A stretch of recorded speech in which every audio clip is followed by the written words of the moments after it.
ভক্তবৃন্দের চরণ আমার কোটি কোটি ধন্যবাদ প্রণিপাত।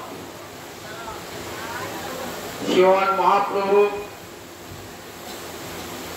পূর্ণ কাশীধামে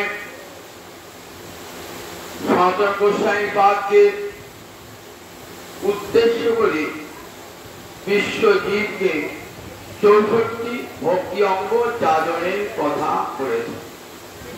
সবশেষে 5টি সাধনের গুরুত্ব আরোপ করলেন। সাধু সঙ্গ, নাম কীর্তন, ভাগবত শ্রবণ, মথুরাবাস, শ্রীমূর্তির শ্রদ্ধায় সেবন, সকল সাধন শ্রেষ্ঠ এই পঞ্চ অঙ্গ কৃষ্ণ প্রেম জন্মায় এই 5-এর অল্প সঙ্গ। খুব ভালো করে কয়েকটা শুনুন। বললেন 64 ভক্তি অঙ্গের মধ্যে 5টি হলো সেরা সাধন: সাধু সঙ্গ, নাম কীর্তন, ভাগবত শ্রবণ, মথুরা বাস অর্থাৎ বুঝে বাস। যদি দেহে করতে না পারেন মনে মনে ভাববেন আমি বুঝে আছি। আর শ্রীমূর্তির শ্রদ্ধায় অর্জন। দীক্ষিত ব্যক্তি মাত্রেরই কর্তব্য নিজ গৃহে নিজ হস্তে গোবিন্দ সেবা করা, শ্রীমূর্তির শ্রদ্ধায় করা।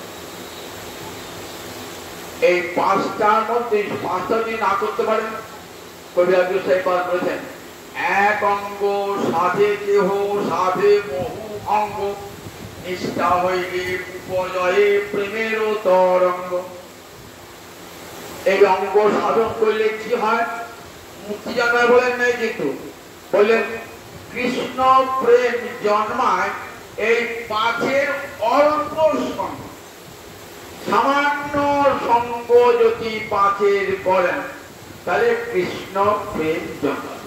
5টা করতে হবে না, একটাও যদি সঙ্গ করেন অল্প। এই যে শ্রবণ করছেন তো 64 ভক্তি অঙ্গের একটা অঙ্গ হলো শ্রবণ।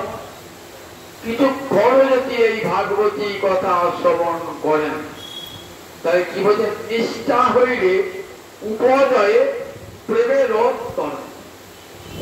মুক্তির উপরে যে কৃষ্ণ প্রেম, মুক্তি হলে কৃষ্ণ পাওয়া যায় না, কৃষ্ণ পাওয়া যায় প্রেমেতে। সেই কৃষ্ণ প্রাপ্তির পথ সুগম হয়ে যায় যদি শ্রবণটি ঠিক মতো করা হয়। নিষ্ঠা হইলে উপজয়ে প্রেমের তরঙ্গ, প্রেম লাভ হয় আর সেই প্রেমেতে কৃষ্ণ সেবা লাভ হয়। প্রেমে কৃষ্ণার স্বাদ হলে ভবনাশ হয়। প্রেমে যদি কৃষ্ণ আস্বাদ হয় ভবনাশটা আপনামি হয়ে যায়, ওটার জন্য পৃথক চেষ্টা করতে হয় না। মুক্তি লাভের যে ভবনাশ মানে কি? মুক্তি লাভ।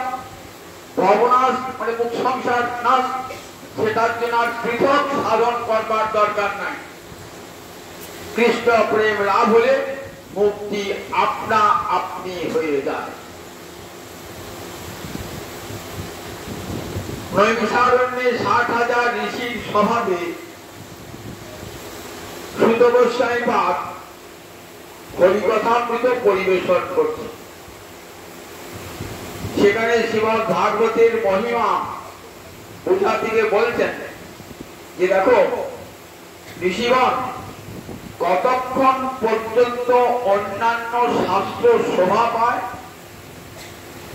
তাবৎ রাজন্তে অন্যানি পুরাণানি যাবৎ ন শ্রুয়তে ভাগবত। যতক্ষণ ভাগবতী কথা কানে না যায় ততক্ষণ পর্যন্ত অন্য শাস্ত্রের আলো। যেই ভাগবতী কথা কানে গেল আর অন্য শাস্ত্র শুনতে ইচ্ছে হবে না। তাবৎ রাজন্তে অন্যানি পুরাণানি, অন্য সমস্ত পুরাণ শাস্ত্রাদি শোভা পায় কতক্ষণ? যতক্ষণ কর্ণে হরি কথা প্রবেশ না করে, গোবিন্দ কথা প্রবেশ না করে ততক্ষণ অন্যান্য শাস্ত্র শুনতে মনে হয়। এখন আমাদের মনে একটা প্রশ্ন থাকে, আচ্ছা আপনি শ্রীমদ ভাগবতের যত মহিমা বলছেন, অন্যান্য শাস্ত্রের সঙ্গে ভাগবতের পার্থক্য কোথায়? অন্যান্য শাস্ত্রে যা যা আছে ভাগবত তো তাই আছে। বলে না, ভালো করে পড়ে দেখুন, ভাগবতে কিন্তু তার চেয়ে বিশেষ কথা আছে। প্রথমেই তাই দাঁড়িয়ে ধর্ম প্রচিত কৈতব অত্র পরম নির্মৎসরানাং সদাং। আমি শ্রীমদ ভাগবতে এমন ধর্মের কথা বলছি যে ধর্মটি হল পরম ধর্ম। পরম মানে যার উপরে আর কোন ধর্ম হয় না। গোবিন্দকে যদি ভোগ দেন, যত অন্নই দেন নামে, পুষ্পান্ন দেন, কিশোরান্ন দেন, সিদ্ধ চালে আতবর্ণ দেন, যদি পরমান্ন না দেন তাহলে ভোগটা হলো না। তাহলে পরমান্ন সবচেয়ে শ্রেষ্ঠ অন্ন। যদি আর কিছু না দিয়ে শুধু পরমান্ন দেন তাহলে ভোগ। তাহলে পরমান্ন মানে শ্রেষ্ঠ অন্ন, সর্বশ্রেষ্ঠ অন্ন পরমান্ন। তাই পরম ধর্ম মানে কি? বলে ধর্ম প্রচিত কৈতব অত্র পরম। ভাগবত যে ধর্মের কথা বলছেন সেই ধর্মটা হলো পরম ধর্ম। কি করে পরম ধর্ম হলো? বলে জগতের যত ধর্ম দেখবেন সব ধর্মের কিছু চাওয়া। ধর্ম তো আছে, লক্ষ্মী পুজো, ষষ্ঠী পুজো, সরস্বতী পুজো, দুর্গা পুজো, সব তো আমরা করি, কিন্তু ধর্মের প্রতি পড়ে। তো সেখানে কেবল প্রার্থনা, দেবী দেবী সন্তান দাও, পুত্র দাও, অর্থ দাও, বিত্ত দাও, এই ধর্ম মেলা সব শাস্ত্রই করে। এই তো বলেছে পুত্র দাও, বিত্ত দাও, অর্থ দাও, ধনমি দেহি, জয়মি দেহি, যশো দেহি, ঈশো জহি। এই প্রার্থনা ছাড়া ধর্ম না। সকাম ধর্ম বলে কি? প্রার্থনা ভগবানের কাছে যা চাইবে তাই পাবে, তাই দেবেন ভগবান। এই ধর্মকে প্রহ্লাদ কি বললেন? বললেন সবই বণিক নতে। গোবিন্দ এরা তোমার কাছে ধর্ম দিয়ে ব্যবসা করে, জানো তোমাকে ভজন করবো, শর্ত কি? আমার কন্যাটির সন্তান হচ্ছে না, তোমাকে সন্তান দিতে হবে। আমার মামলায় যেন জয় হয়, তবে তোমার চরণ একটা তুলসী পাতা দেবো। দেখেছেন তো কত কত।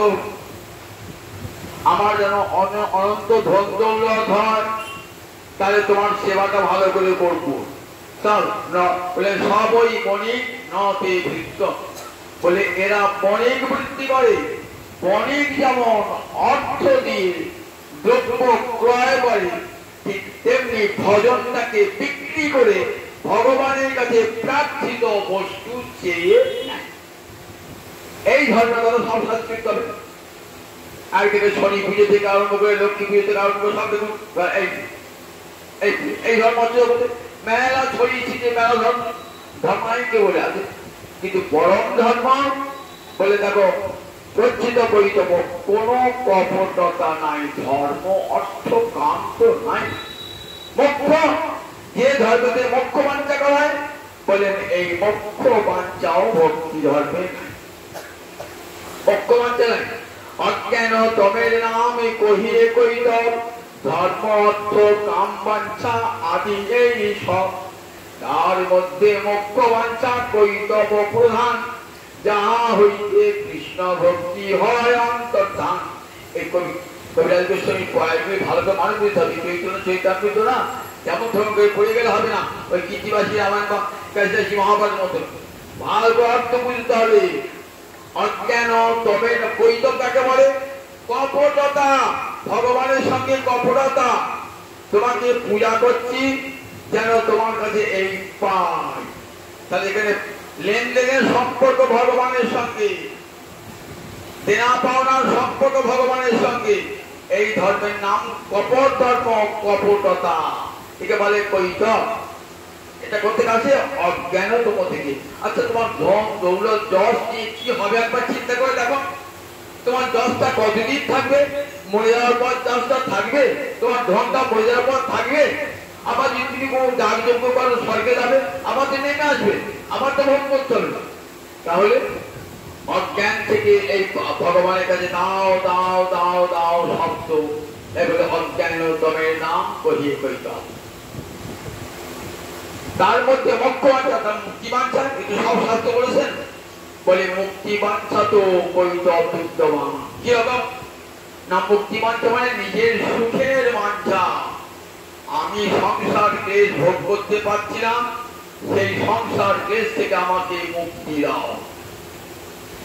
তাহলে গোবিন্দ সুখ চাইছি না, আমি চাইছি নিজের সুখ, সেই জন্য ভগবানকে ভালোবাসি। এটাও একটা কপটতা। বলেন সবচেয়ে শ্রেষ্ঠ কপটতা হলো এই মুক্তি চাওয়া। ধর্ম অর্থ কাম বাঞ্ছা, তার মধ্যে মোক্ষ বাঞ্ছা কৈতব প্রধান। যত যত কপটতা আছে তার মধ্যে প্রধান হলো মুক্তি চাওয়া। যাহা হইতে কৃষ্ণ ভক্তি হয় অন্তর্ধান। এই মুক্তি বাঞ্ছা যদি অন্তরে থাকে, ভক্তি মহারানী যাবে না, সেই হৃদয়ে যায় না। শুদ্ধা সাধ্যি পতিব্রতা হরিভক্তি মহারানী সেই হৃদয়ে যায় না। যেখানে ভক্তি মুক্তি বাঞ্ছা থাকে সেই হৃদয়ে যায় না। আপনার বাড়িতে যদি এক চণ্ডালিনী নৃত্য করে, তাহলে সেখানে কোন শুদ্ধা সাধ্যি পতিব্রতা রমণী ঘুরবেন না, ওর অঙ্গের বাতাস লাগলে পরে আমি অপবিত্র হয়ে যাব। তাই যার হৃদয়ে ভোগের বাঞ্ছা, যার হৃদয়ে মোক্ষের বাঞ্ছা, কৃষ্ণ ভক্তি মহারানী সে হৃদয়ে প্রবেশ করেন। ভোগের বাঞ্ছা, মুক্তির বাঞ্ছা রয়েছে, কোথায় কৃষ্ণ ভালোবাসবেন, নিজে কি ভালোবাসছে তার জন্য ধর্ম করছে। এই ধর্মের কথা শ্রীমদ ভাগবত বলেন না, এটাই পরম ধর্ম। ধর্ম অপরিচিত কৈতবর্ত পরম নির্মৎসরানাং সদাং। এই ধর্ম কাদের? নির্মৎসর সাধু গণে। ছটা রিপু আছে, কি কি? কাম, ক্রোধ, লোভ, মোহ, মদ, আশ্চর্য। তাহলে বলে এইগুলো কাম, ক্রোধ, লোভ, মোহ, মদ, এই পাঁচটাকে ত্যাগ করা যায় সাধনা করে। কিন্তু মাৎসর্য মানে পরে উৎকর্ষ সহ্য করতে না পারা। একজন আমার চেয়ে বড় লোক, আমি সহ্য করতে পারছি না। একজন আমার চেয়ে যশস্বী ব্যক্তি, আমি তাকে সহ্য করতে পারছি না। কি করে তার খুঁত ধরবো, কি করে তার দোষ ধরবো, খুঁজে খুঁজে বেড়াচ্ছি। মাইকেল মধুর আছে না, মাৎসর্য বিষদর্শন কামড়ে যে অনুক্ষণ, এ বিষম বিষ জ্বালা ভুলিবি মন কেমনে। আত্মবিলাপ বলে কবিতা আছে মাইকেল মধুসূদনে, বলছে মাৎসর্য বিষদর্শন। মাৎসর্য এমন করে সাপের বিষের মতন দংশন করে, এই বিষম বিষালা ভোলা যায় না, এটা ভক্তর মধ্যে থেকে যায়। বলছে এই মাৎসর্য পূর্ণতা তার দূর হয়ে গেছে তাদের ধর্ম। যাদের হৃদয়ে এই মাৎসর্য পর্যন্ত নাই, সেই পরমহংসগণের ধর্ম এই ভাগবত ধর্ম। ভাগবত একটা কি নাম? পারমহংসী সংহিতা। পারমহংসী সংহিতা, পরমহংসগণের প্রিয় এই পরম ধর্ম। যোগী ঋষি সাধুরা, পরমহংস সাধুরা মাথায় নৃত্য করে নিয়েছে। বেদং বাস্তব মাত্র বস্তু শিবদং তাপত্রান। এখানে কি জানা যাবে? একমাত্র বেদ্য, বেদ্য মানে জ্ঞাতব্য, যাকে জানার জন্য আমি জীবনে এসেছি, যাকে জানার জন্য মানব জন্ম পেয়েছি। কি জন্য? ভগবানকে জানবার জন্য, অন্য কিছু জানবার জন্য না। এই ভগবানই একমাত্র বেদ্য, তিনি একমাত্র বাস্তব বস্তু। বাস্তব বস্তু মানে যা ত্রিকালে আছে, অতীতেও ছিল, বর্তমানে আছে, ভবিষ্যৎ থাকবে। তা কি বলে বাস্তব? তা কি বলে বাস্তব? তা বলে ভগবান শিবনী অতীতেও ছিলেন, আজও আছেন, ভবিষ্যতেও থাকবেন। গোটা বিশ্বের লোক যদি বলে ভগবান নাই, তথাপি ভগবান উড়ে যাবেন না, থাকবেন। ভগবান কারণ ভোট দিয়ে নির্বাচিত হন নাই, ভোট দিলেন না, হেরে গেল। ভগবান তা না, কেউ যদি ভোট না দেওয়া হতে, তাহলেও আমি আছি, আমি ছিলাম, থাকবেন বিশ্বে কোনদিন। বাস্তব বস্তু ভগবান। শিবদম বললেন এই ভাগবত যে ধর্মের কথা, শিবদম, শিব মানে মঙ্গল, পরম কল্যাণ দান করে, সমস্ত অমঙ্গল দূর করে পরম কল্যাণ দান করে। তারপত্র উন্মূলন। ত্রিবিধতা কি কি? আধ্যাত্মিক, আদিদৈবিক, আদিভৌতিক। এই ত্রিবিধতা উন্মূলন। একবার গাছের শিকড় যদি উঠিয়ে দেন আর গাছ হবে। এক হলো উন্মূলন, একবার গাছের শিকড় পর্যন্ত, কামনা বাসনার শিকড় পর্যন্ত একবারে, এবং দুঃখ তাপের শিকড় পর্যন্ত একবারে উৎপাট করে দেন। শ্রীমদ্ ভাগবতে মহামুনি কৃতে কে মহামুনি? নারায়ণ মহামুনি। ব্যাসদেব সাক্ষাৎ মহামুনি, স্বয়ং নারায়ণী ব্যাস বিবেচেন। ব্যাস ও নারায়ণ সাক্ষাৎ, সাক্ষাৎ নারায়ণ ব্যাস রূপে আবির্ভূত হয়েছেন।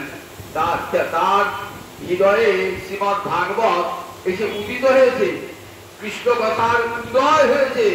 কৃষ্ণ কথা তিনি লেখেন নয়, যেমন বেদ মন্ত্র কেউ লেখে না। তাই কি হয় বেদ মন্ত্রতে? অপৌরুষেয়, কোন পুরুষের দ্বারা রচিত নয়। তাহলে মন্ত্রগুলো পেলাম কেমন করে? বলে ঋষিদের দৃষ্টিতে দর্শনে ধরা দিয়েছে সেই মন্ত্রগুলো। তাই ঋষিরা বেদ মন্ত্রের কর্তা নন, স্মর্তা। দন্ত স্বয়ময়ে তৈরি বাক্য মানে স্মরণ কর্তা, স্মর্তা। কর্তা নন, স্মর্তা। ঠিক তেমনি ব্যাসদেব ভাগবতের স্মর্তা, কর্তা নন, স্মর্তা। নারদ যখন উপদেশ দিয়ে গেলেন তখন সমাধি মগ্ন হলেন। সমাধি মগ্নে গোবিন্দের লীলা সাক্ষাৎ দর্শন করলেন। দর্শন করে হৃদয়ে কৃষ্ণ কথার উদয় হলো, সেটি ধরে রাখলেন, জগৎদেবকে শোনালেন। শ্রীমদ্ ভাগবতে মহামুনিকে কি পড়ে আর অন্য কোন শাস্ত্রের কি প্রয়োজন?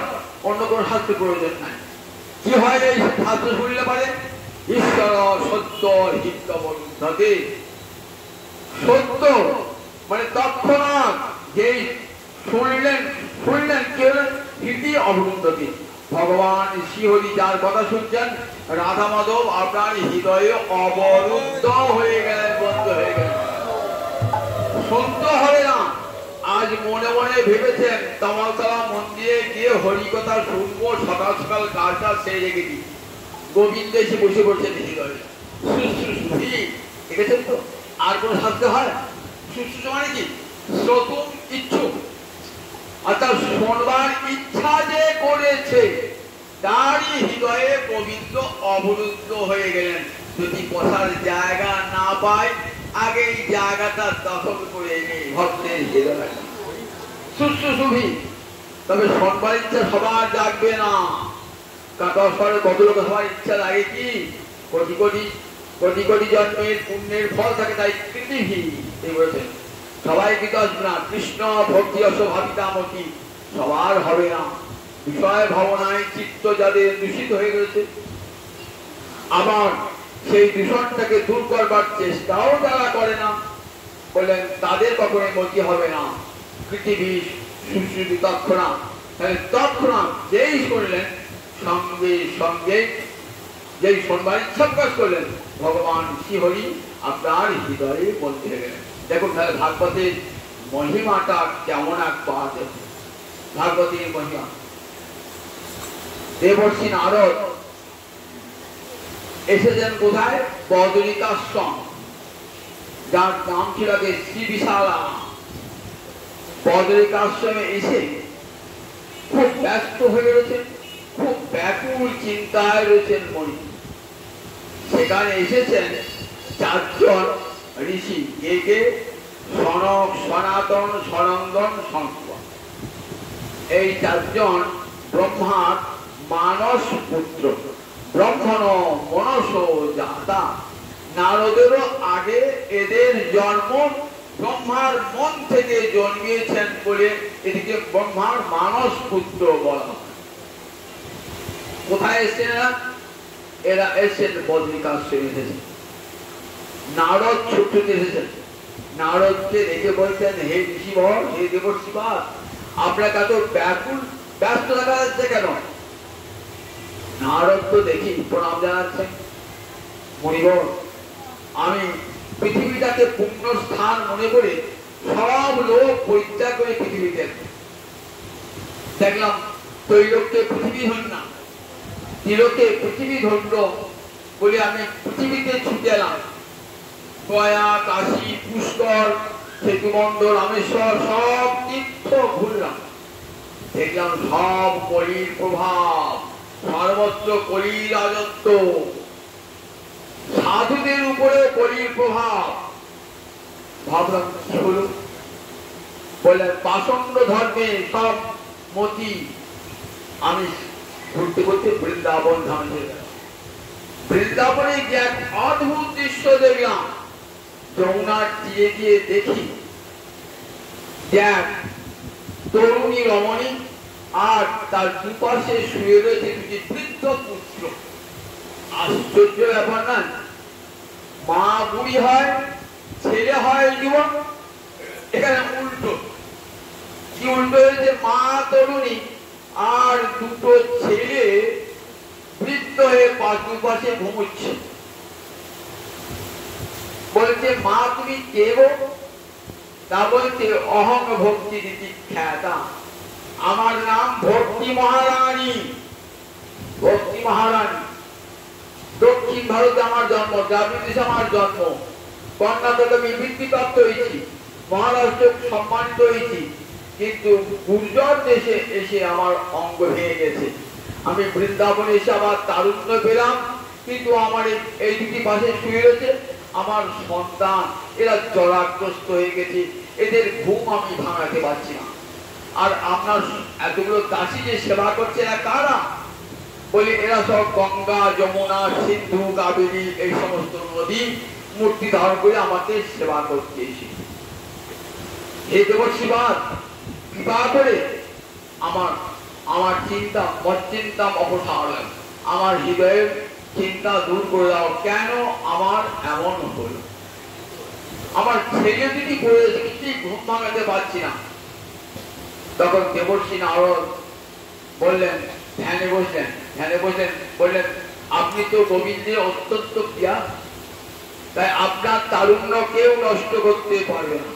ভক্তি মহারানী চির যুবতী এবং চির সুন্দরী। ভক্তি মহারানী নইলে গোবিন্দকে আকর্ষণ করতে পারে? ভক্তি কৃষ্ণা করছিনি, ভগবানকে আকর্ষণ করে নিয়ে আসে। ভগবান তো পুরুষোত্তম, পুরুষোত্তমকে আকর্ষণ কে করবে? সব যে সুন্দরী সেই তো আকর্ষণ করতে পারে। তাই গোবিন্দকে আকর্ষণ করে নিয়ে এসছেন কে? ভক্তি মহারানী। দেখেন না, যদি ভক্তি অন্তরে প্রবেশ করে, সে পুরুষই হোক আর নারী হোক, খুব সুন্দর হয়, সুন্দরী হয়। ভক্তি মহারানীর এমন ক্ষমতা, যারা হৃদয়ে ভক্তি পোষণ করবেন তাদের মন যেমন সুন্দর হয়, বাইরে দেহটাও তেমনি সুন্দর হয়ে যায়, কারণ ভক্তি মহারানীর প্রবেশ ঘটেছে। আর এই যে দুটি সন্তান, এরা জ্ঞান আর বৈরাগ্য। বলেন বৃন্দাবনে জ্ঞান আর বৈরাগ্যের গ্রাহক না, এখানে ভক্তি ছাড়া অন্য জ্ঞান বৈরাগ্যের নেই। সত্য ত্রেতা তারপরে জ্ঞান বৈরাগ্যের কদর ছিল। কলিযুগে কেবল ভক্তি, কলৌ ভক্তি, কলৌ ভক্তি। কলিতে একমাত্র ভক্তি সার। আমার ছেলে দুটির ঘুম ভাঙিয়ে দাও দেবশ্রী নারদ, আমার ছেলেটির ঘুম ভাঙিয়ে দাও। বলে আচ্ছা ঠিক আছে, আমি আবার চেষ্টা করে দেখি। ছেলে দুটির কানে বেদ মন্ত্র উচ্চারণ করলেন, বেদান্ত উচ্চারণ করলেন, বেদাঙ্গ উচ্চারণ করলেন, গীতা উচ্চারণ করলেন। একবার উঠল, হানি তুলল, আবার ঘুম ভাঙল, ভাঙে আবার ঘুমিয়ে পড়ল। ঘুম আর ভাঙাতে পারল না।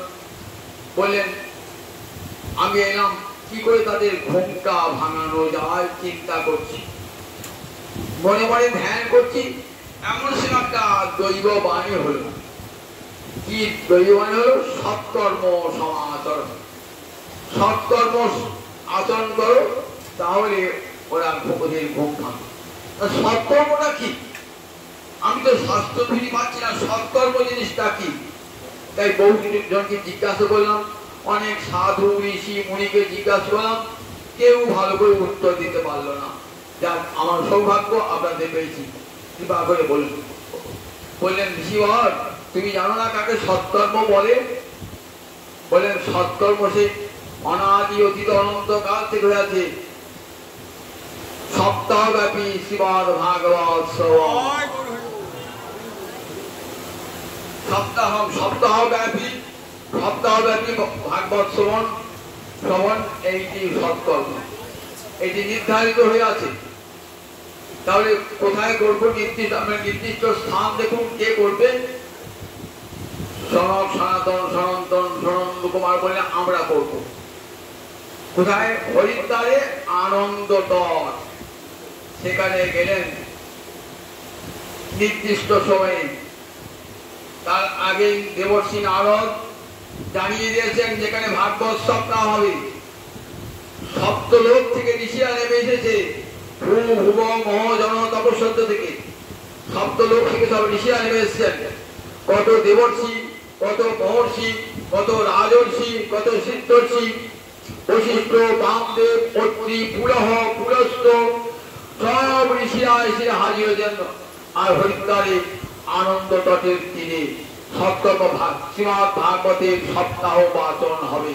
সবাই আপন আপন সাধন ছেড়ে এসেছেন। বহু নারী এসেছেন, বহু সন্ন্যাসী ব্রহ্মচারী এসেছেন, আমাদের মতন গৃহী লোক এসেছেন। বিশাল আসর ভাগবতে, সেখানে সনক সনাতন সনন্দন সনত কুমার ভাগবতের প্রবচন শুরু করেছেন। ভাগবতের প্রবচন শুরু করতে করতেই কিছুক্ষণ পরেই দেখছেন ভক্তি মহারানী তার দুই যুবক পুত্রকে নিয়ে এসে হাজির। কি বলে গান করছেন? গোবিন্দ জয় জয় গোপাল জয় জয় রাধা রমণ হরি গোবিন্দ জয় গোপাল জয় জয় গোবিন্দ জয় জয় রাধা রমণ হরি গোবিন্দ জয় গোপাল গোবিন্দ জয় জয় গোপাল জয় জয় রাধা রমণ হরি গোবিন্দ জয় জয় গোবিন্দ জয় গোবিন্দ জয় গোবিন্দ জয় জয় গোপাল জয় জয় গোবিন্দ জয় জয় গোপাল জয় ব্রজবালা কি জয় নন্দলালা কি জয় ব্রজবালা কি জয় নন্দলালা কি জয় ব্রজবালা কি জয় নন্দলালা কি জয় ব্রজবালা কি জয় নন্দলালা কি জয় গোবিন্দ জয় জয় গোপাল জয় জয় গোবিন্দ জয় জয় গোপাল জয় রাধা রমণ হরি গোবিন্দ জয় রাধা রানী কি জয় মহারানী কি জয় রাধা রানী কি জয় মহারানী কি জয় রাধা রানী কি জয় মহারানী কি জয় রাধা রমণ হরি গোবিন্দ জয় রাধা রমণ হরি গোবিন্দ রাধে রাধে জয় রাধে রাধে জয় রাধে রাধে জয় রাধে রাধে জয় রাধা রমণ হরি গোবিন্দ জয় রাধা রমণ দেখছেন। দেখুন ভাগবতের মধ্যে ভক্তিমান ভক্তি শাস্ত্র তো দুই ভাগ দর্শনকে করাইয়া সাক্ষাৎকার। আমার মহাপ্রভু কলিযুগে দুই ঠাকুর গঙ্গিদায় কি করলে? দুই ভাই হৃদয়ে হেরে খালি অন্ধকার, দুই ভাগবত সঙ্গে করাইল সাক্ষাৎকার। গৌর হরিয়া নিতাই চাঁদ আমাদের হৃদয়ের অন্ধকার দূর করে দুটি ভাগবতের সঙ্গে পরিচয় করেন। এক ভাগবত ভক্তি রস শাস্ত্র, আর এক ভাগবতে ভক্তি রস পাত্র। ভক্তি রসের শাস্ত্র শ্রীমদ্ ভাগবত, আর ভক্তি রসের পাত্র হলেন আপনারা ভক্তজন।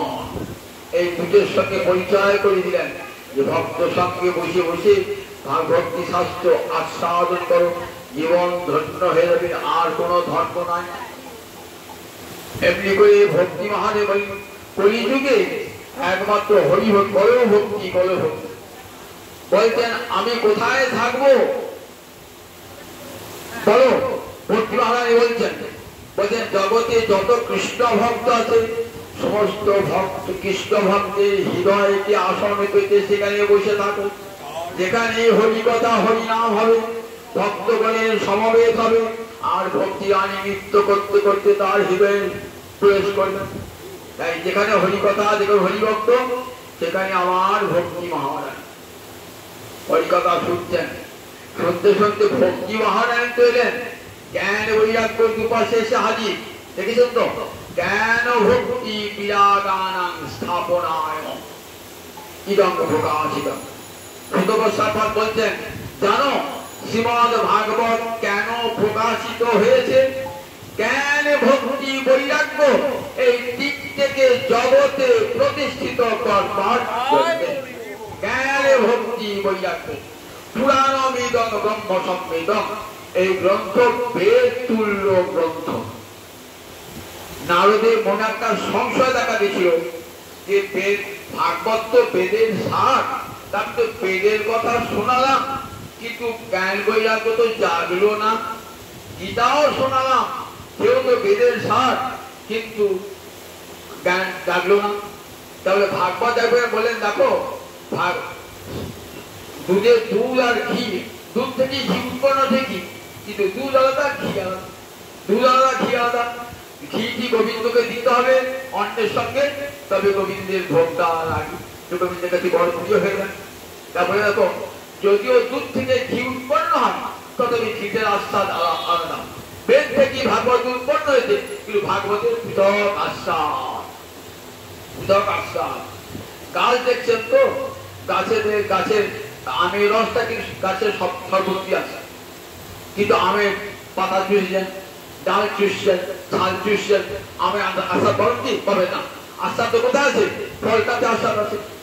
ওই বৃক্ষের নির্যাস সব কোথায় আছে? আম ফল।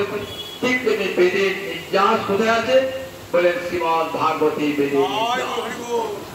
তাই বেদ থেকে উৎপন্ন হলো শ্রীমদ ভাগবত হলো বেদের নির্যাস। এমনি করে ভাগবতী কথা শোনাচ্ছেন তো, শুনতে শুনতে ভাগবতী কথা প্রায় শেষ হয়েছে। তখন কি দেখলেন? স্বয়ং ভগবান এসে হাজির। বলছেন, যত্র যত্র প্রবর্ততে কলৌ ভাগবতী কথা, যত্র যত্র প্রবর্ততে কলৌ ভাগবতী কথা। যেখানে যেখানে কলিতে ভাগবতী বার্তা হয়, তত্র তত্র হরি জাতি গৌরীব ভক্তবৎসল। পদ্মপুরাণ বলছে, যেখানে যেখানে হরি কথা হবে কলিতে, যত্র যত্র প্রবর্ততে কলৌ ভাগবতী কথা। কলিকালে যেখানে যেখানে ভাগবতী কথা হবে, তত্র তত্র হরির জাতি, সেইখানে সেইখানে হরি যাবেন। কেমন? গৌরীব ভক্তবৎসল। গৌরী মানে গরুর মতন। গাভীর বাচ্চা একটা গরু কিনে এনেছেন, বাচ্চার তার সময় বাছুর সময় নিয়ে এসেছেন। গরুটা এমন না শিখে করে গেল, গোদাতে আসছে, লেজে করে চাট মারছে, পায়ে করে চাট মারছে, কিছুদিন গোয়ালে ঢোকাতে পারছেন না। তো চেষ্টা করুন, অনেক চেষ্টা করেছেন, সেই চেষ্টা করেই যাচ্ছেন, গরুটা কিছুদিন গোয়ালে ঢুকছে। পাশে এক বুদ্ধিমান ব্যক্তি বলছে, শুনুন আমার কথাটা নেবেন। কি কথা? বলছেন, অতক্ষণ গরুটাকে জোর করে ঢোকাতে হবে না। কি করবেন?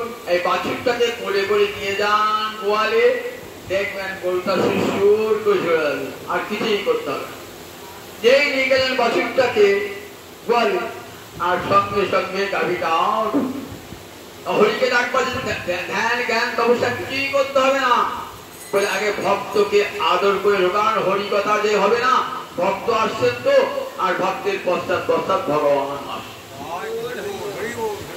কলিকাল যদি ভগবানকে দেখছেন, বলে ভাগবতে আসর বসান। দেখুন আনন্দ তরে যে ভাগবতে আসর বসেছে না, স্বয়ং ভগবান এসে হাজির। কেমন? বিভঙ্গ ভঙ্গ হয়ে নবজলধর, নবনীরদ নিন্দিত কান্তি ধর, রস সাগর নাগর ভূপবন, নবনীরদ নিন্দিত কান্তি ধর, রস সাগর নাগর ভূপবন, শুভবঙ্কিম চারুষি কণ্ড শিখন, শুভবঙ্কিম চারুষি কণ্ড শিখন, ভজ কৃষ্ণ নিধিং ব্রজরাজ সুতম, ভজ কৃষ্ণ নিধিং ব্রজরাজ সুতম, ভজ কৃষ্ণ নিধিং ব্রজরাজ সুতম। দাঁড়িয়ে আছেন কাম করে, চণ্ডীদাস ধ্যানে দেখছেন সেই রূপ। নবজল ধর রসে ধর ধর, নবজল ধর রসে ধর ধর, বরণতি কন কালা, ওই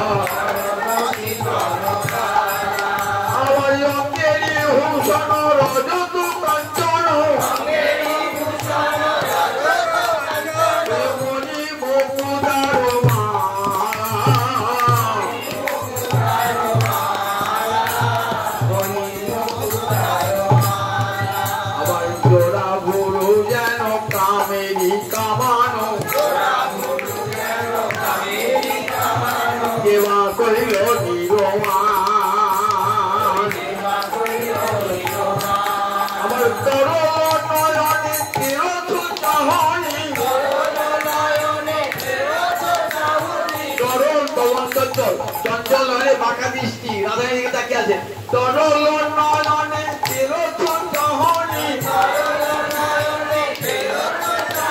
চাউনি নয় ওটা বিষম কুসুম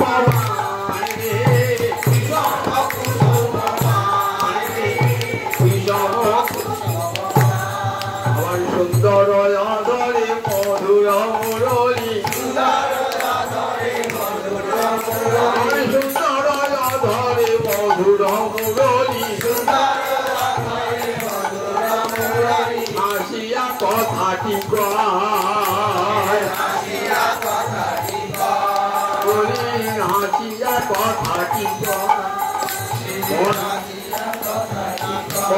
মুরলী হাতে নিয়ে ভাষা রাতে পার করতে আসলে এসে হাজির সবাই অবাক হয়ে গেলেন ভগবানকে দর্শন করছে সাধন করে ভগবানকে পান নাই আজ হরিদ্বারে আনন্দটাতে ভগবান এসে হাজির সমস্ত ভক্ত তখন ভাবে তন্ময় হয়েছেন ভক্তের হৃদয়ে ভগবান প্রবেশ করেছেন বলছেন দেবর্ষী নারদ এতে অবাক হবার কিছু নাই জানো এই শব্দটা পুরাতন আখ্যান আছে আমি তোমাকে শোনাচ্ছি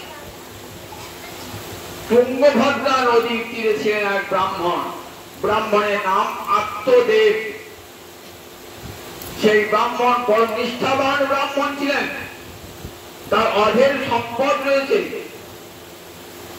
ঘরে তার স্ত্রীর নাম ধুন্ধুলি ধুন্ধুলি মানে বুঝতে পারছেন তো ধুন্ধুলি মানে ঝগড়া ছাড়া কিছুই বোঝে না ধুন্ধুলি ঝগড়া কলহ প্রিয়া ঝগড়াই তার স্বভাব অত্যন্ত জেদি সে দেখতে সুন্দরী হলে কি হবে মনটা বড় অসুন্দর কুটির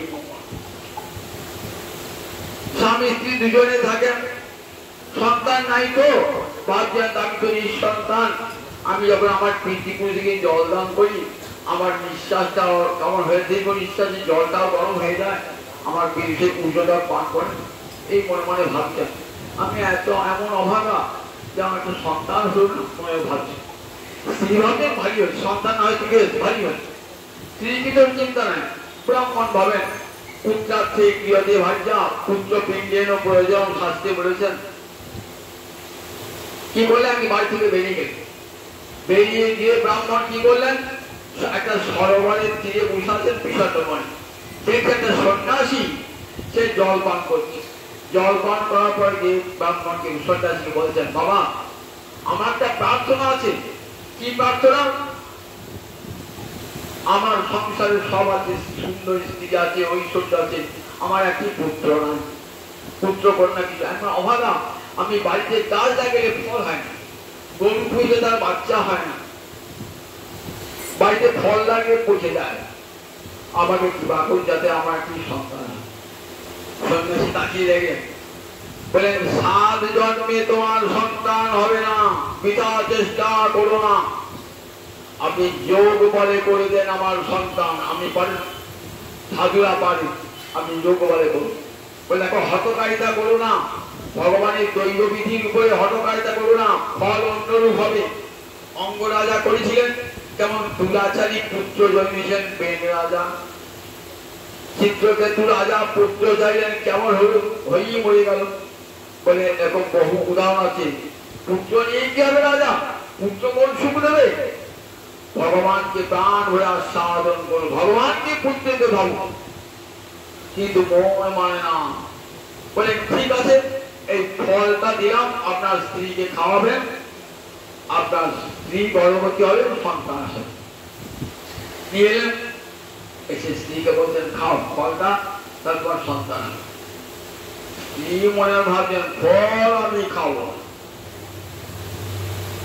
সন্তান হবে বাবা 10 মাস 10 দিন পেটে রাখতে হবে ছেলেকে আমার তো খাওয়া দাওয়া বন্ধ হয়ে যাবে নড়তে চড়তে পারবো না অসুবিধা নেই বাড়ি ডাকাতি করে ছুটে পালাতেও পারবো না আমরা যখন আত্মীয় ঘরে ঘুরবো ননদের এসে সব নিয়ে পালাবে কত চিন্তা আত্মীয় ঘরে যে কদিন থাকবে ননদেরা এসে সব নিয়ে পালাবে আবার ছেলে যদি সুখের মতো 12 বছর পেটে থেকে যায় তাহলে কি হবে আবার ছেলে যদি বা হলো তাকে মানুষ করো, সেই আমার বোধ ছেলে আমি চাই। বোনকে দিকে বলছে, আরে কি করা যায় বলে? মনে করছে সত্যি সন্তান তুমি করবে না, আমার তো অনেক সন্তান আছে, আবার একটা সন্তান হবে, এটা তোকে দিয়ে দেবো। আমার স্বামীরা টাকা লোভী, অর্থ লোভী, অর্থ তোকে দিয়ে দেবো, আমি দিয়ে দেবো। 6 মাস আমার সন্তানটা মরে গেছে, 6 মাসই গর্ভনষ্ট হয়ে গেছে, আর আমার ছেলেটাকে তোকে দিয়ে দেবো, আর আমার স্বামী 2 টাকা দিয়ে দেবে, আর দেখ আমি এসে ও বুকে দুধ খাই মানুষ করে যাবো। বলে তাই তো, ফলটা গরুটায় খাইবে, ফলটা গরুটায় খাইবে। কি করলেন? জিজ্ঞাসা করছে, ফলটা গরু খাই দিয়েছো? ফলটা খেয়েছো? হ্যাঁ ফল খেয়েছি, স্বামীর সঙ্গে ছাড়া কি ফল খেয়েছি, ফল তো খাইনি। এবার পিছিয়ে করে গর্ব ধারণে ভান করেছি, গর্ব যে সন্তান হয়েছে, বোনের সন্তান হয়েছে না, এই সন্তানটি বোন লুকিয়ে লুকিয়ে দিয়ে গেছে। ভাবছে আপনি তো ভাবছে আমারই সন্তান, খুব ধুমধাম যাগ্য করলো, সন্তানের ব্যাপারটা আনন্দ হয়, বহুদিনের সন্তান হলো। ছেলেটি আস্তে আস্তে সন্তান হয়েছে, সন্তানের নাম হলো একটা ধন্দুকারী, ধন্দুরির ছেলে, সে আর ধন্দুকারী ছাড়া কি হবে? তেমনি হচ্ছে আমার মা, তেমনি তার সন্তান হয়েছে ধন্দুকারী। জন্মগ্রহণ করি একটু বড় হতে হতে যত প্রকার অসৎ গুণ তার হচ্ছে, চুরি ডাকাতি রাহাজানি, পরের ছেলেকে মেরে কুয়ে ফেলে দেওয়া, লোকের বাড়িতে আগুন লাগিয়ে দেওয়া, এছাড়া আর কোনো কাজ তার নাই, কোনো ভালো কাজ। আমার ভালো লোকের ছেলে এমন সবচেয়ে চেষ্টা করে ভালো কাজ ছেলেকে আনতে পারে না। ভাবছেন ছেলে না হলে তো ভালো, এ কি হলো? সত্যি ঋষি বলেছিলেন না, এমন ছেলে নিয়ে আমি কি করবো মনে মনে ভাবছেন। বাপ মা ঠিক ভয় টাকা, কোথায় টাকা বার করো, কোথায় টাকাতে বার করো। এদিকে গরুর পেট থেকে একটা সুন্দর সন্তান হয়েছে। ভাই বলে দেখেছো কয়েক মাস বাদে, দেখেছো কেমন ভাগ্যবান আত্মদেব, গরুর পেট থেকে সন্তান বার হয়েছে, দেখি সুন্দর দেখেছো, কান দুটো গরুর মতো, তাই গোকর্ণ নাম হয়ে গেল গোকর্ণ। গোকর্ণ কিন্তু ঋষি আশীর্বাদ হয়েছিলেন তো, তাই সব গুণ যুক্ত একেবারে, বাল্যকাল থেকে একবার জন্মিয়েছেন, পূর্ণ সংস্কার নিয়ে জন্মিয়েছেন, ভগবানের মতি শাস্ত্র জ্ঞান সব তার। বাবাকে বলছেন, বাবা দুঃখ করো না, দেখো কে কার পুত্র, কে কার পিতা, কে কার মাতায় জগতে, ওই বৈরাগ্য গোকর্ণে কি করবো বাবা, তুই সংসার ত্যাগ করি, গোবিন্দ ভজন কৃষ্ণ ভজন করুস, কৃষ্ণ ভজন মা সব লাভ হয়ে ঠিক বলেছিস, আমি চলে যাই বলে সে চলে গেলেন। গোকর্ণ সংসার ত্যাগ করলেন, গোকর্ণের পিতা আত্মদেব সংসার ত্যাগ করেন। ছেলের তো ভারী হল, বাবা সব সম্পত্তি লুটে খাওয়া, মাকে বলছে বল বাবা কোথায় থেকে সম্পত্তি বার কর, তো মেরে ফেলতো তাকে, বারবার ভয় দেখাচ্ছে। মা কি করলেন, একভাবে ছেলেকে তো মারতে পারবো, মেরে তো কুয়োয় পড়ে আত্মহত্যা করলেন। বাস এইবার তার কেউ নাই, 5টা গণিকাকে বাড়িতে নিয়ে এসছে, বৈশারমণীকে বাড়িতে নিয়ে এসছে, তাদের মস্তুজনে বাপের সব সম্পত্তি উড়ে গেল, শেষ হয়ে গেল কর্পূরের মতন। এইবার ঠিক চুরি ডাকাতি রাহা যায়, গণিকায় এসে আমাদের পায় না, দাও কাপড় দাও, এসব দাও, ভালো ভালো খাবার দাও, তাহলে কেউ দুষ্টু বরবাদ কি করে চুরি ডাকাতি করে গয়না কাপড় নিয়ে আসে। একদিন ভাবছি পুত্র চুরি ডাকাতি করতে বেরিয়ে যায়, এবার রাজার লোকে তো আমাদেরকে ধরে নিয়ে যাবে, এক কাজ কর ওকে মেরে দিয়ে পালায়। 5 জন গণিকা ঠিক করল, একদিন রাত্রে ঘুমছে, গলায় ফাঁস লাগিয়েছে, মরছে আর কিছু দিই, তখন কি করলে জ্বলন্ত অঙ্গার বুঝিয়েছে, ছটফট ছটফট করতে মরে গেল। এই বললাম মাটি খোঁড়, মাটি করে পুঁতে দে, মাটি খুঁড়ে পুঁতে দিয়েছে। এইবার যদি জিজ্ঞেস করে কি বললি, আমাদের স্বামী চাকরি করতে গেছে বিদেশে, বেলা টাকা পয়সা নিয়ে আসবে বলে, এই লোকের কাছে বলে চাকরি করতে দিয়েছে, স্বামীকে মেয়ে তো পুঁতে দিয়েছে, একবার মাটির তলায় পুঁতে দিয়েছে। এমনি করে কাটাচ্ছে, সবাই ভাবছে। এইবার কিছুদিন বাড়ি মৃত্যু হয়ে গেছে, গণিকারা পালিয়ে গেছে, গোকর্ণ সংবাদ পেয়েছে, দেখেন ভাইয়ের কেউ নাই, সব তীর্থে তীর্থে শ্রাদ্ধ করছে। শ্রাদ্ধ করে কি মনে হয়েছে, একবার যাই বাপের ভিটে, একবার যাই। এসেছেন রাত্রিবেলায় উত্তরে শুয়ে আছেন, দেখছেন যে একটা প্রেতাত্মা দেখা দিচ্ছে, কখনো ঘোড়ার রূপ ধারণ করছে, কখনো ভেড়ার রূপ ধারণ করছে, কখনো দেবতার রূপ ধারণ, বিভিন্ন রূপ ধারণ করে ভয়ঙ্কর শব্দ করছে, গর্জন করছে। তখন বলছে তুমি কে? কিন্তু প্রেত তো, তার তো কথা বলার ক্ষমতা নাই। তখন কি করেছে, ওই যে কমন করেছে পূর্ণ তীর্থে জল ছিল ছিটিয়ে দিয়েছে। তখন কথা বলছে আমি তোমার ভাই, আমার নাম ধুন্ধুকারী, আমি বহু পাপ কর্ম করেছি, ওই কণিকাগুলো আমাকে মেরে দিয়েছে, আমি প্রেতাত্মা হয়েছি, আমার মুক্তির ব্যবস্থা করো। বললে ভাই তোমার মুক্তি আমি সব তীর্থে দিই, মুক্তির ব্যবস্থা করেছি, সাধ্য করেছি, গয়া দিকে পিণ্ডদান করেছি, তা তো তোমার মুক্তি হলো না, সুতরাং মুক্তি হবে না। না ভাই, যেমন করে হোক আমাকে মুক্তি দান করতে হবে। ঠিক আছে, আমি চিন্তা করে দেখি। সারা চিন্তা করলেন, ব্রাহ্মণ সজ্জন পণ্ডিত বিদ্বানকে আহ্বান করলেন। পরদিন সকালে বলেন কি করে আমার এই প্রেতাত্মাকে উদ্ধার করা যায়। তারপরে সূর্যদেবের কাছে জিজ্ঞাসা কর। পরদিন প্রাতকালে সূর্যদেব আছেন, সূর্যদেবের গতিরুদ্ধ করে দিয়েছেন। হে সূর্যদেব, তুমি ধর্মকর্মের প্রবর্তক, তুমি বলো কেমন করে আমার ভাই প্রেতাত্মা, তাকে কেমন করে মুক্তি দান করবো। বলেন সৎকর্ম সমাজ, সৎকর্মে অনুষ্ঠান করো, সৎকর্মে সপ্তাহব্যাপী ভাগবত প্রবচন শুরু করো। লোকানন্দ পণ্ডিত বিদ্বান ভক্তিমান চিঠি লিখে সকলকে আমন্ত্রণ জানালেন যে আমার গৃহেতেই ভাগবত পারায়ণ হবে। 7 দিন ব্যাপী ভাগবত প্রবচন শুরু হবে। কত সন্ন্যাসী, কত সাধু, কত মহাত্মা গেলেন, আমাদের মতো অনেক গৃহস্থ গেলেন, কত নরনারী তাদের সব পৃথক পৃথক সব বসবার জায়গা করেছেন। গোকর্ণ পাঠ করেন, প্রতিদিন একটা করে স্কন্ধ পাঠ করেন। বলে ভাই তুমি বসে বসে শুনবে। শুনছে, কোথায় শুনছে? তার বসবার জায়গা না, সে বায়ু হয়ে গেছে। তো একটা বাঁশ ছিল, তার 7টা গিট ছিল, ওই বাঁশের মধ্যে ঢুকে পড়েছে। প্রথম দিন পাঠ হলো, একটা গিট ফেটে গেল। দ্বিতীয় দিন পাঠ হলো, দ্বিতীয় স্কন্ধ, একটা গিট ফেটে গেল। তৃতীয় দিন হলো একটা গিট, চতুর্থ দিন একটা গিট, তারপর দিন এমনি করে 12টা গিট। যেদিন দ্বাদশ স্কন্ধ শেষ হয়ে গেল, 12টা গিট এর 5টা মুক্ত হয়ে গেল। দেখলেন ভাই আমার প্রেতাত্মা থেকে দিব্য দেহ নিয়ে এসেছে আমার কাছে। ভাই তোমার চরণে প্রণাম, তোমার জন্য আমি প্রেতাত্মা থেকে মুক্তি পেলাম। শ্রীমদ ভাগবত শ্রবণে আমার মুক্তি ঘটেছে, পিণ্ডদান করে আমার মুক্তি হয় নাই। তুমি 7 দিন ব্যাপী ভাগবত প্রবচন করেছো, তার ফলে আমার দিব্য দেহ লাভ হয়েছে।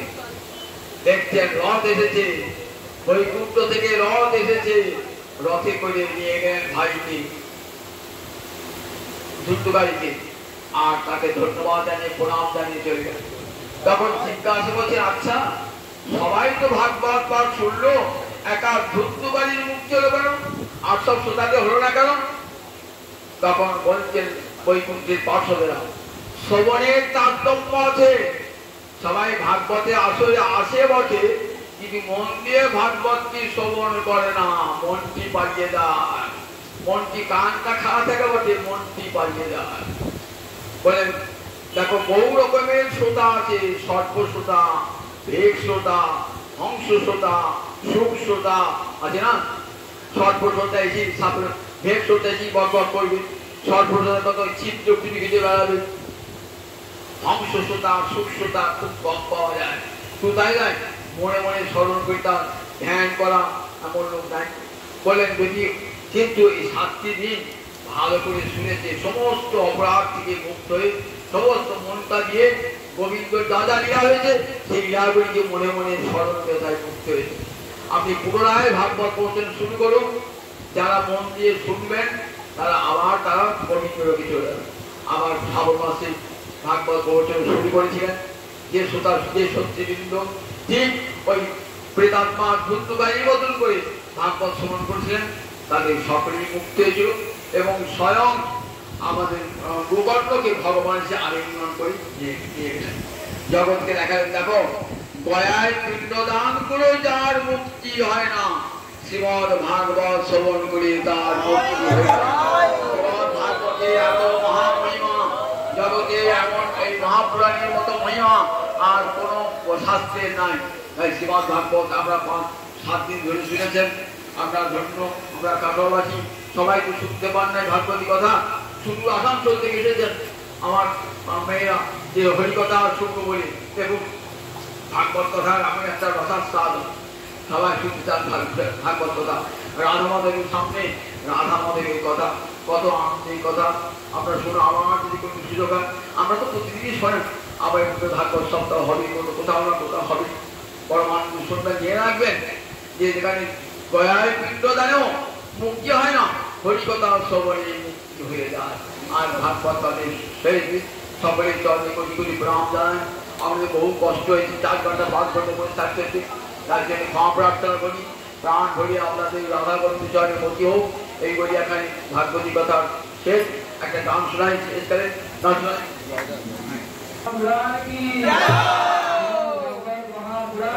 জয়